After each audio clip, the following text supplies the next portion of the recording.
Hey guys, what's up? I'm Greg, he's cute, together with Mr. Happy0121, and today we're doing the September version of the McPick 2 value meal, but there's a spin on it today. Those of you that have seen us do the McPick 2 in the past know normally we show you the food, we don't review it because it's stuff like Big Macs and Quarter Pounders and just blatantly stuff that's already been on the market. Today, we're going to mix a review into this. We would never review this item if it wasn't for this video. We're going to review the Triple Cheeseburger as we review the meal. There are fools on the internet that have made entire videos of them eating a Triple Cheeseburger.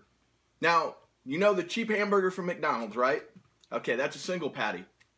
You put another patty, another piece of cheese on that, that is a McDonald's double cheeseburger.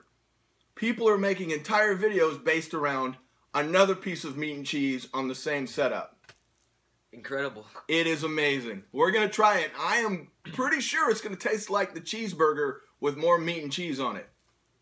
Just call it, call me Nostradamus in that regard. But before we get to that, the way this works is we reach our hand into the bag and see what we get. This month's McPick 2 is 2 for $5. Traditionally, I prefer the 2 for $3 because on the 2 for $5, it always turns out to be a bad deal. Let's see if that's the case today. Reaching in the big sack. Uh-oh. Right off the bat, I'm pulling out the Triple Cheeseburger. We're going to save that for the review. So, for $5, you can get a Triple Cheeseburger and a Filet-O-Fish. Not really, that doesn't really ring my bell for $5. Not really something I'm enthused about. Or, for $5, you can get 10 nuggets and a Quarter Pounder. Yeah, this isn't working because, you can go to Burger King and get 10 nuggets for $1.49. Yeah. So you could get 30 nuggets and still have 50 cents change. Not real spiffy, McDonald's. Not real good at all. Yeah. We're going to get you a close-up of this food so you can see the value. Quarter Pounder, Triple Cheeseburger, fish fillet, 10 nuggets. Personally, I just don't think that's that great of a deal for $10. Now let's get a close-up of this Triple Cheeseburger that everyone seems to be raving about. Pickles, 1, 2, 3 meat and cheese patties. Pretty much what I suspected. 3 pieces of meat. And dude, 2 pieces of cheese. They didn't give us an extra piece of cheese. Oh, man. What a ripoff. I want my 10 bucks back. There it is without the hood on it. So, they don't even provide us with 3 pieces of cheese. I feel a little ripped off. I feel a little robbed. 3 bites for the Triple Cheeseburger. Bite 2. Bite 3. Now, before we get started, I have actually watched a couple of these reviews because I've been interested to see how somebody could talk about basically an extra piece of meat for 5 or 10 minutes. Time well spent. Yeah. Well, I don't watch many reviews, and then when I watch people review a Triple Cheeseburger, I'm reminded why I don't. They all universally, every video I saw, blew this thing. They all loved it. They were just big fans of an extra piece of meat. What's your opinion of the Triple Cheeseburger? Like an 80. It's alright. It's just like a normal cheeseburger, but with a little more meat.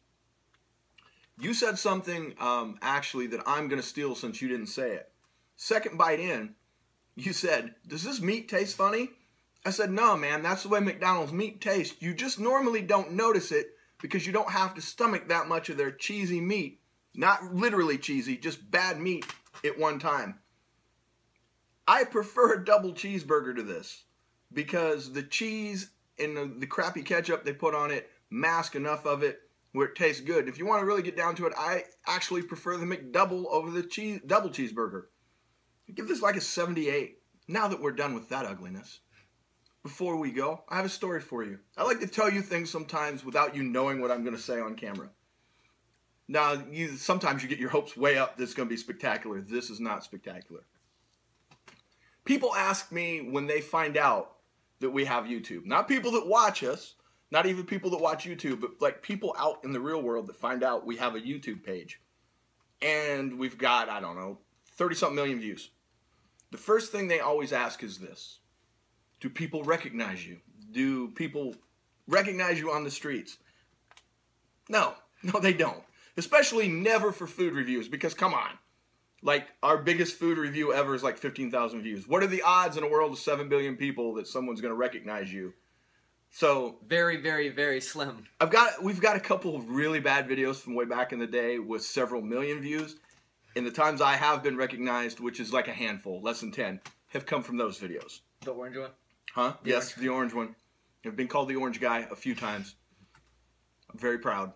Anyway, I can definitively say that I was recognized for the very first time, not by a food worker. Now, food workers, like at local restaurants, the word has gotten around.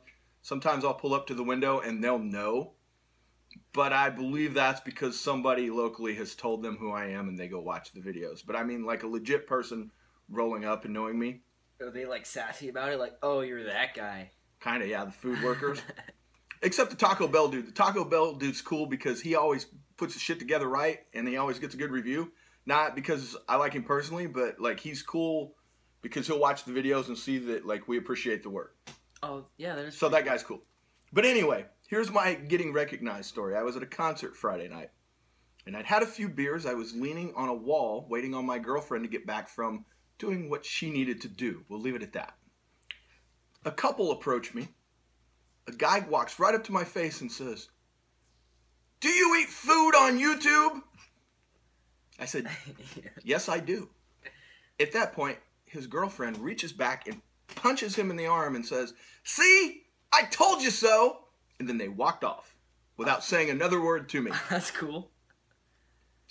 It would have felt really awkward, but I was pretty much really drunk, so I didn't care. I just kind of was like, okay. That's cool. In retrospect, it's kind of awkward. It's kind of like, we see you and we spoke to you, but now, like, you answered the question, we're done with you. I would have even preferred, like, if they said, your videos suck. Something more than a, yeah, I told you, and walk off.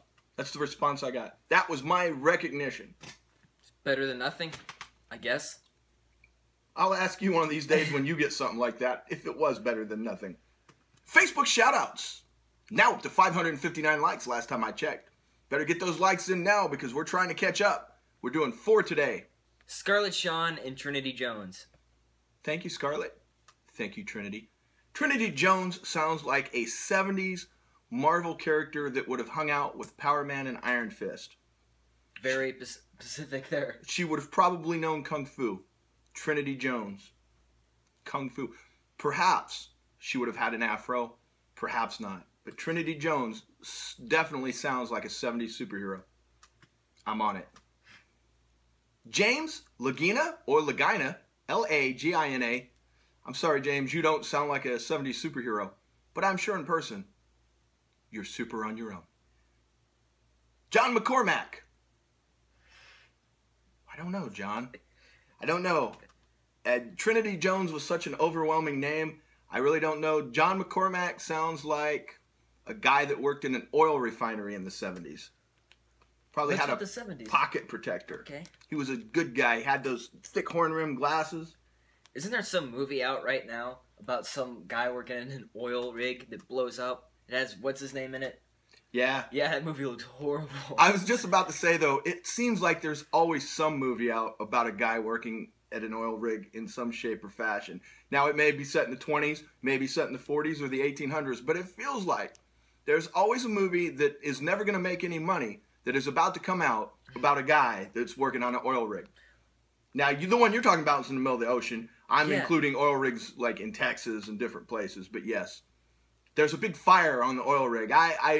They need to market this movie better because I have like an encyclopedic mind when it comes to movies and actors. I can't tell you a single person in this movie. All I know is there's a fire on the oil rig and he can't get off. What's his name? Who's the guy in Ted? It's not him, it's the guy who looks like him, if that makes sense. Mark Wahlberg? Yeah, Mark Wahlberg. I'm pretty sure that's him. Who was the guy that looks like him? Mark Wahlberg was in Ted. Oh, I don't know. We're going to say it was Mark Wahlberg on an oil rig and he can't get off. I'm That's sure right. this will make just dollars of money.